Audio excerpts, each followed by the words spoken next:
Good morning children. जैसा कि कल हम लोगों ने वर्ल्ड ऑफ लिविंग थिंग्स और इसके कुछ क्वेश्चन आप लोगों को बताए गए थे, तो बारी है अब इसके आंसर्स की और आप लोग बारी बारी से इसके आंसर्स मिलाएंगे। और क्वेश्चन नंबर यानी क्वेश्चन टाइप ए था फिल इन द ब्लैंक्स, और इसका फर्स्ट क्वेश्चन का जो आंसर होगा वो होगा लिविंग थिंग्स। क्वेश्चन नंबर 2 इसका आंसर होगा यूनिसेलुलर। नंबर 3 है उसका आंसर होगा फोटोसिंथेसिस। क्वेश्चन नंबर 4 है इसका आंसर होगा स्टिमुली। नंबर 5 है इसका आंसर होगा हर्ब्स।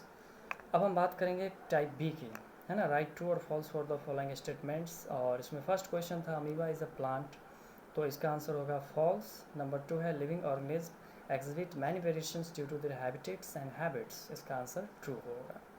नंबर 3 था man in a living things can be moulded in different forms और शेप्स, बिल्कुल सही आंसर है, ट्रू होगा। क्वेश्चन नंबर 4 है ऑल लिविंग थिंग्स डाई, बिल्कुल सही आंसर है, ये भी ट्रू होगा। नंबर 5 है lotus, lotus is an example of hydrophyte, hydrophyte plants, बिल्कुल सही है, ये भी ट्रू होगा। और नंबर 6 है invertebrates do not possesses a backbone, ये भी आपका ट्रू है। अब हम बात करेंगे टाइप सी की, जिसमें है टिक द करेक्ट ऑप्शन। जिसमें फर्स्ट क्वेश्चन था तो उसका option number B right answer होगा। वहीं अगर हम बात करें क्वेश्चन नंबर 2 की, तो इसका जो ऑप्शन नंबर होगा वो होगा आपका 2, रोज, ठीक है, रोज एक श्रब है।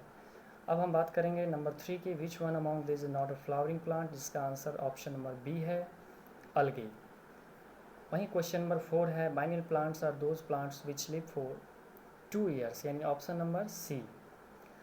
क्वेश्चन नंबर 5 है ऑल लिविंग ऑर्गेनिज्म हैव, और इसका जो ऑप्शन नंबर सी है सेल्स, वो इसका राइट आंसर है। और वहीं आखिरी सवाल है which of this is an invertebrate, और इसका जो आंसर होगा वो होगा ऑप्शन नंबर ए, यानी फर्स्ट स्नेल, ठीक है। तो ये था आपका ऑब्जेक्टिव, और आई होप कि आप लोगों ने इसके शॉर्ट और लॉन्ग क्वेश्चंस खुद से कर लिए होंगे। अब बारी है हमारे अगले चैप्टर की, और जो मेरा नेक्स्ट जो चैप्टर है वो है, जैसा कि मैंने आप लोगों को पढ़ाया था, वर्क एंड एनर्जी।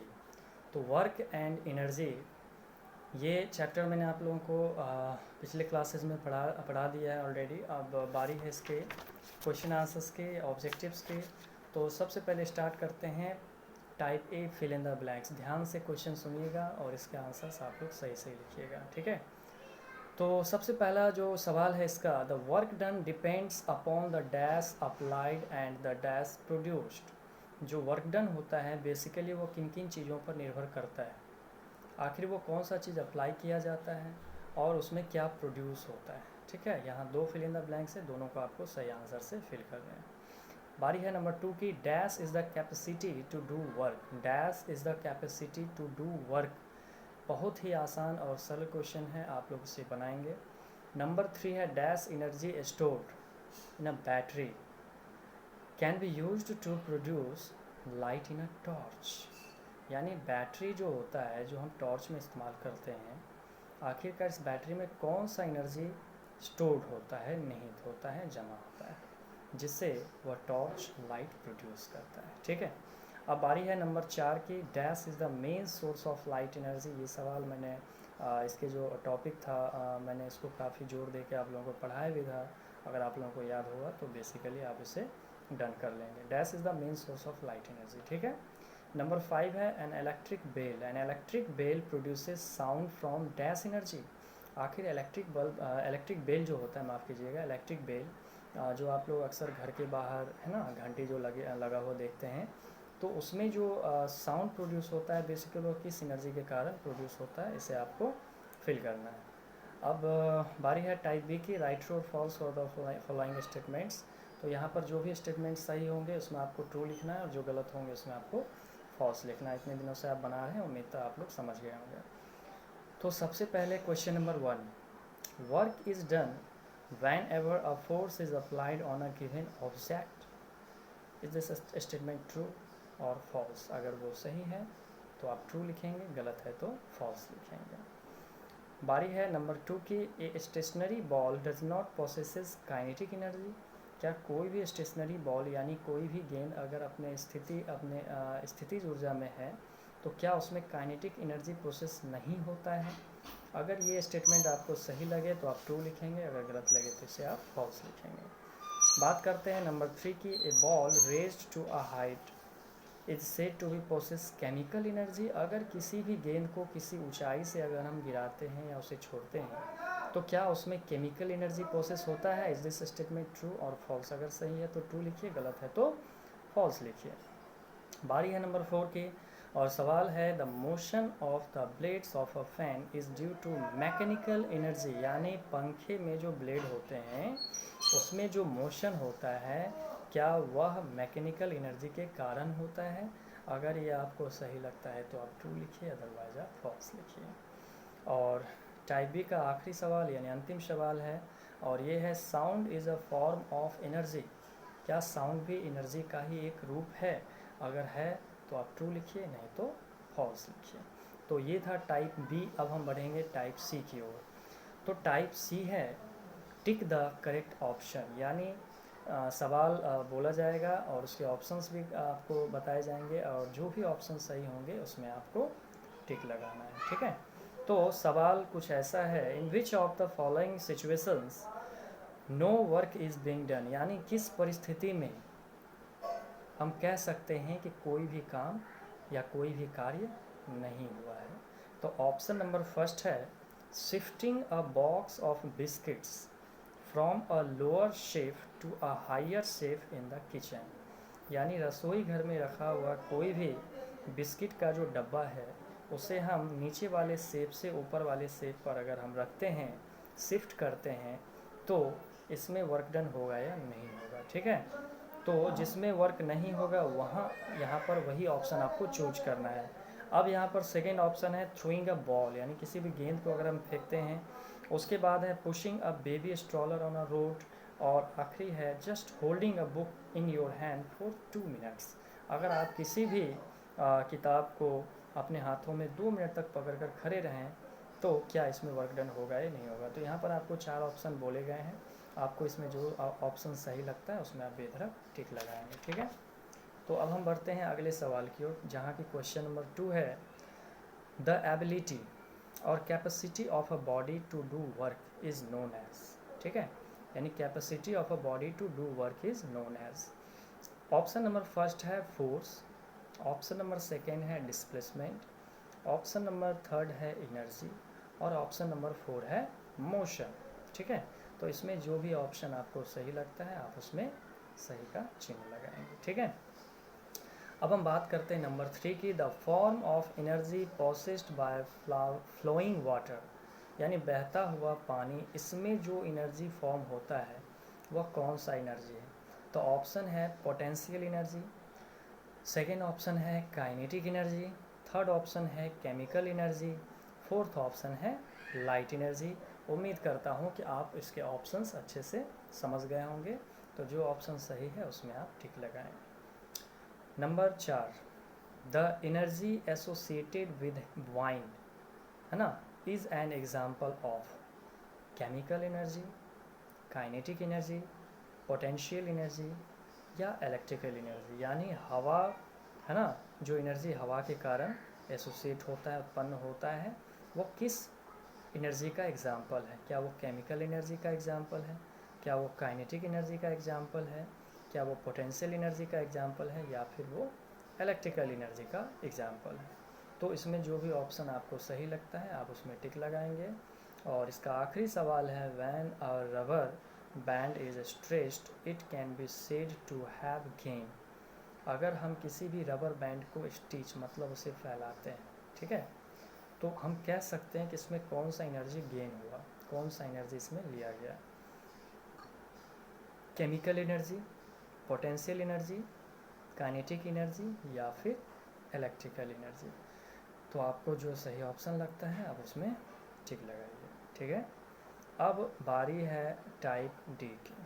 तो देखिए टाइप डी में है answer the following questions in brief. जितने भी सवाल हैं निम्नलिखित प्रश्नों के संक्षेप में उत्तर लिखने हैं।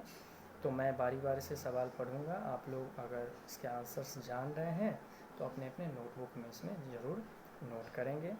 जैसा कि पहला सवाल है right the meaning of the following terms. यानी जो भी टर्म्स हैं इसके आपको मीनिंग लिखने हैं। बेसिकली आप इसे डिफाइन भी कर सकते हैं तो अच्छा ही रहेगा। तो फर्स्ट में दो सवाल हैं, पहला है वर्क, दूसरा है एनर्जी। तो वर्क और एनर्जी इस दोनों ही टर्म को आपको डिफाइन करना है, ठीक है। अब बारी है सवाल नंबर 2 की। देखिए दिया हुआ है state the conditions under which work is said to have been done. आपको वे सभी कंडीशंस लिखने हैं जिसके अंतर्गत हम ये कह सकते हैं कि वर्क डन हुआ है, यानी काम संपन्न हुआ है, ठीक है।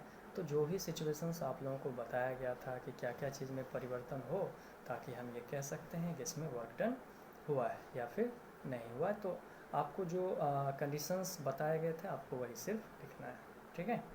अब बारी है नंबर 3 की। सवाल नंबर 3 है name any 3 different forms of energy, यानी एनर्जी के मुख्य 3 आपको फॉर्म लिखने हैं। कौन कौन सी एनर्जी आपको बताए गए हैं वो तीनों आपको यहाँ पर लिखना है। अब सवाल नंबर 4, देखिए यहाँ दिया गया है state the type of mechanical energy possessed by the following. तो जितने भी टाइप ऑफ मैकेनिकल एनर्जी यहाँ पोसेस्ड होंगे, जो कंडीशन मैं अभी बताऊँगा, यहाँ टोटल 4 कंडीशन हैं। पहला है a bullet fired from a gun, इसमें कौन सा मैकेनिकल एनर्जी प्रोड्यूस होता है वो लिखना है टाइप। उसके बाद इसमें बी नंबर में है the wound up spring of a toy car, ठीक है, इसमें कौन सा एनर्जी यानी मैकेनिकल एनर्जी पोसेस्ड होता है। उसके बाद सी में है the water stored at a height in a tank, ठीक है, तो इसमें भी कौन सा एनर्जी आपका पोसेस्ड हुआ वो लिखना है। और लास्ट है अ मूविंग बस, ठीक है। तो यहाँ 4 सवाल आपको बताया गया, इस चारों सवाल में जो जो एनर्जी प्रोड्यूस होता है आपको वहाँ पर वो लिखना है।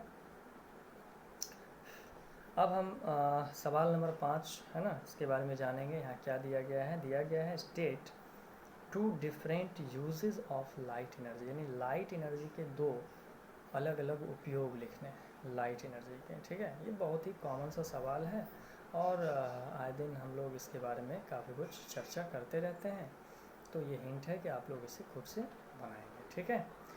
तो let's come on the type ई, ठीक है।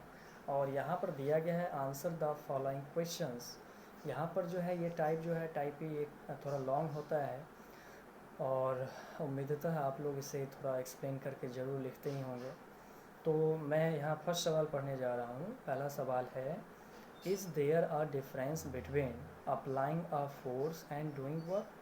कहता है कि क्या applying a force and doing work, है ना, मतलब फोर्स किसी चीज़ पर अप्लाई करना और काम होना, ये दोनों ही टर्म में कुछ अंतर है या नहीं है। अगर है या नहीं है तो आपको ये 4 रीज़न लिखने हैं इसके आंसर के लिए, ठीक है। 4 प्रमुख कारण आपको लिखना है।